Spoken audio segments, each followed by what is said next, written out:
दोस्तों नमस्कार।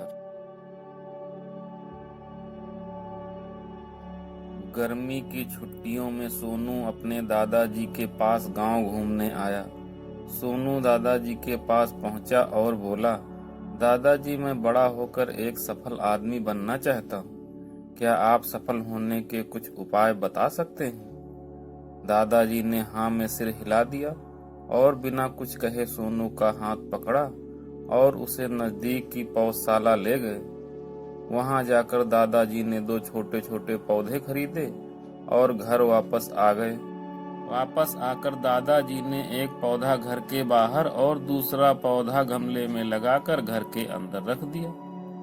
दादाजी ने सोनू से पूछा कि तुम्हें क्या लगता है, इन दोनों पौधों में से भविष्य में कौन सा पौधा अधिक सफल होगा? कुछ समय सोचने के बाद सोनू बोला, घर के अंदर वाला पौधा ज्यादा सफल होगा, क्योंकि वो हर खतरे से सुरक्षित है और बाहर वाले पौधे को तेज धूप, आंधी और जानवरों से भी खतरा है। दादाजी बोले, देखते हैं क्या होता है।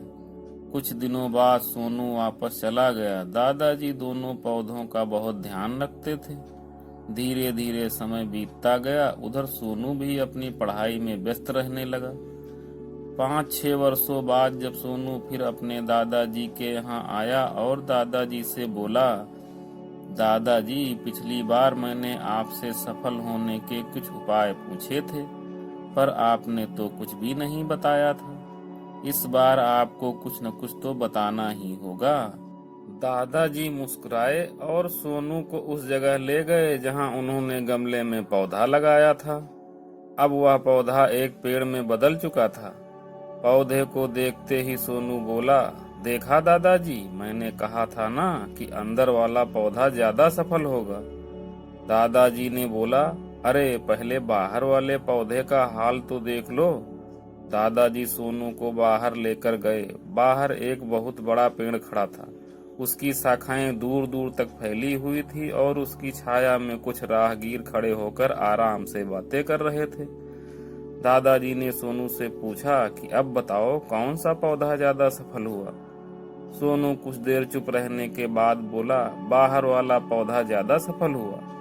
सोनू ने आश्चर्य से दादाजी से पूछा कि यह कैसे संभव है? बाहर तो उसे ना जाने कितने खतरों का सामना करना पड़ा होगा। दादाजी मुस्कुराते हुए बोले, हाँ, बाहर वाले पौधे को सारी मुसीबतों को सामना करना पड़ा, लेकिन समस्या का सामना करने के अपने फायदे भी होते हैं। बाहर वाले पौधे के पास यह आजादी थी कि वह अपनी जड़ें जितनी चाहे उतनी फैला ले, अपनी शाखाओं को भी जितना चाहे फैला ले। और तुम जिस आंधी तूफान को इस पेड़ के लिए मुसीबत समझते थे, उसी आंधी तूफान ने ही इस पेड़ की जड़ों को इतना मजबूत बना दिया कि आज एक छोटा आंधी तूफान इस पेड़ का कुछ भी नहीं बिगाड़ पाता है। दादाजी ने कहा, बेटा, अब जो मैं तुम्हें बताने जा रहा हूँ उसे अगर तुमने अपने अंदर बैठा लिया तो तुम जिंदगी में जो कुछ करोगे उसमें सफल होगे। दादाजी सोनू से बोले, अगर तुम जीवन भर सिर्फ सरल विकल्पों को ही चुनते रहोगे तो तुम अपने जीवन में कभी उतने सफल नहीं हो पाओगे जितनी तुम्हारी क्षमता है। लेकिन अगर तुम सभी तरह की कठिनाइयों के साथ इस दुनिया का सामना करने के लिए तैयार हो तो तुम्हारे लिए कोई भी लक्ष्य हासिल करना असंभव नहीं है। सोनू ने लंबी सांस ली और उस पेड़ की तरफ देखने लगा। सोनू अब दादाजी की बातों को समझ चुका था। आज उसे एक बहुत बड़ा सबक मिल चुका था कि जीवन में जिन रुकावटों को हम शत्रु समझते हैं वही हमें मजबूत और जीवन में बहुत ज्यादा सफल बनाती हैं। दोस्तों, ये कहानी आपको कैसी लगी कमेंट सेक्शन में जरूर बताएं। चैनल पर पहली बार आए हैं तो चैनल को सब्सक्राइब करके बेल आइकन जरूर प्रेस करें। मिलते हैं नेक्स्ट वीडियो में, तब तक के लिए नमस्कार।